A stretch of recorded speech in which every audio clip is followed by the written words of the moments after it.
Chapter 9, Compliance Function.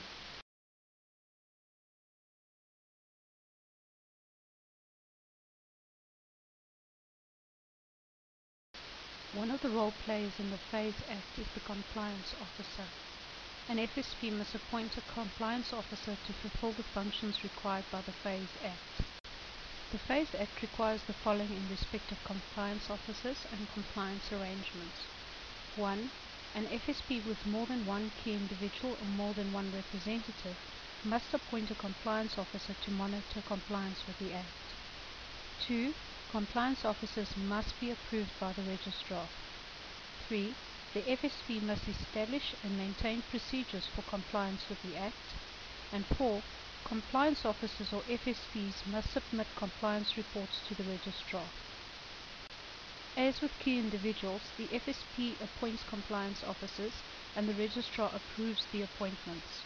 One of the functions of the key individual is to ensure that a compliance officer is approved by the registrar in terms of the specific FSP license or licenses. The application form for approval of the compliance officer and all required information must be submitted by the FSP.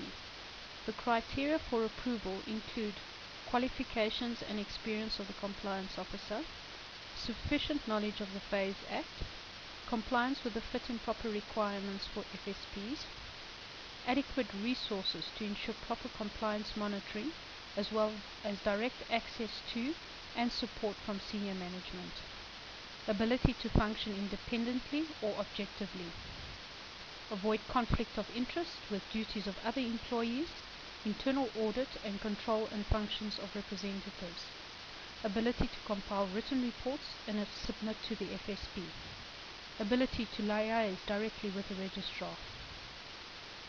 If a compliance officer is not approved by the registrar, that person cannot fulfill the FASE compliance officer role in the FSP. Key individuals must ensure that there are adequate provisions in the appointment or other contractual arrangements with compliance officers to state that approval by the FASE registrar is a prerequisite for employment as the FASE compliance officer within the business. The compliance function. An FSP must ensure that a compliance function exists or is established as part of the risk management framework of the business. This function must be supervised by an approved compliance officer as required by the Act, or managed and controlled by the FSP alone. Compliance officers are responsible for the compliance functions in relation to the particular categories and subcategories in terms of the FSP license for which they are approved by the registrar. The FSP key individual is responsible for ensuring that the appointed FASE compliance officer has adequate resources available to meet all the compliance requirements of the FASE Act. The legislation also requires that the compliance function must be exercised with such diligence, care, and degree of competency as may reasonably be expected from a person responsible for such a function. The General Code requires specific control measures. The internal control procedures include the establishment of compliance function as part of the risk management framework of the business. The compliance officer must provide the FSP with written reports on compliance monitoring duties and must also make recommendations to the FSP as and when required in relation to the compliance or monitoring functions. It is possible for the FSP to outsource the compliance function, in other words, not having to appoint a full-time employee to act as a compliance officer. Care must be taken to ensure that the outsourced compliance practice has adequate staff, resources, skills, etc., and that the approval requirements are met. Remember, the establishment of a compliance function is the responsibility of the FSP and or key individual. The compliance officer must monitor compliance with the Act, supervise the compliance function, make recommendations to the provider as regards any aspect of the required compliance or monitoring functions, and submit reports to the registrar as required by the Act.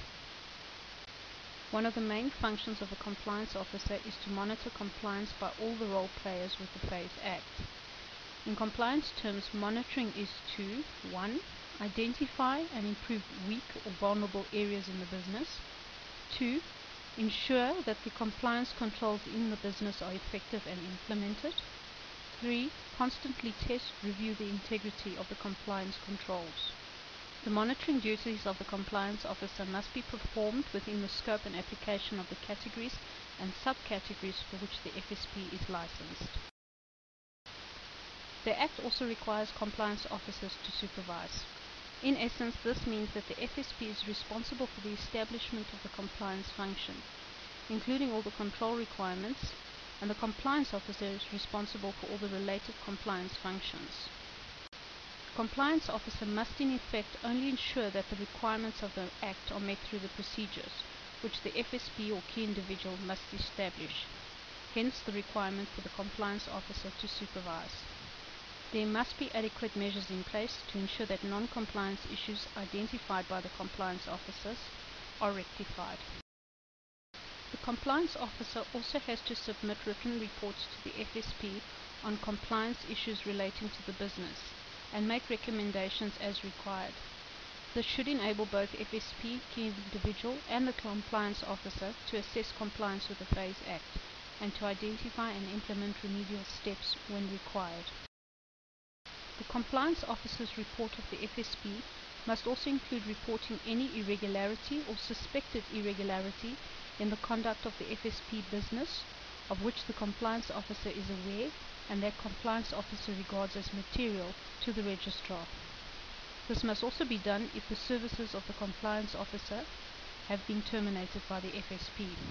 The reporting duties of a compliance officer in terms of the FASE Act go wider than just compliance with the FASE Act and include reporting on the FICA as well. In addition to these formal reports, compliance officers must report any material breach by the FSP to the FASE registrar at any time. One of the qualifying criteria for approval of a compliance officer by the registrar is the avoidance of conflict of interest between the duties of the compliance officer with the duties of other employees, internal audit, and control and functions of representatives. The functions and role of a compliance officer require that such person must be able to monitor, supervise, and report on the functions of the FSP and representatives. If there are a conflict of interest across the functions, the compliance officer will not be able to perform the function objectively, nor to identify and report on instances of non-compliance or irregularities. Another requirement is that the compliance officer must have direct access to senior management and the support of that management. The functions of internal audit and compliance should also be separated, as the scope of the functions are quite different. Internal auditors do not monitor or supervise FASE-related functions. Compliance officers do that. Internal auditors normally audit compliance findings and related processes and report accordingly. If the two functions are conflicted or the lines are blurred, then neither of the functions will be able to operate independently and objectively. The primary goal of internal audit is to evaluate the company's risk management, internal control, and corporate governance processes, and ensure that they are adequate and functioning correctly. The internal audit function is normally responsible to and report to the board of directors. Key individuals are responsible for ensuring there is no conflict of interest between the role and function of compliance officers and other employees. The FSP is responsible to sign off the compliance report, which has to be submitted to the registrar on an annual basis. There are different compliance reports for the different license categories, and the reports also differ between FSPs with and those without compliance officers.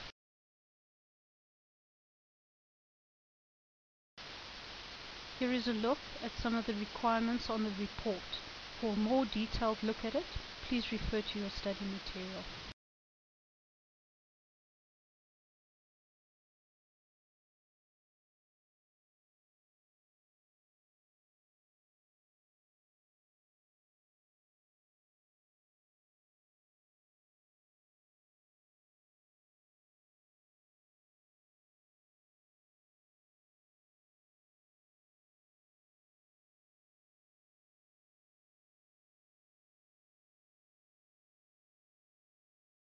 The last part of the compliance report requires completion by the compliance officer as well as the key individual. By co-signing with the compliance officer, the key individual states that the information is correct and that the report will be sent to the registrar. Some of the information required in the report is acquired through monitoring for that period under review. The monitoring should be done by the compliance officer, compliance function, and reliance should not be placed on other monitoring conducted by other areas, such as internal audit or other risk management functions. The summary of the chapter. The FAIS Act stipulates that FSPs must appoint compliance officers in certain circumstances. Compliance officers are appointed by the FSB and approved by the FSB. The duties of compliance officers include monitoring compliance with the Act, supervising the compliance function, making recommendations to the provider as regards any aspect of the required compliance or monitoring functions, and submitting reports to the registrar as required by the Act. Compliance officers must avoid a conflict of interest with other business units and must have direct access to senior management. Compliance reports must be submitted to the registrar, and the compliance officer is required to report on all aspects of the FAIS business.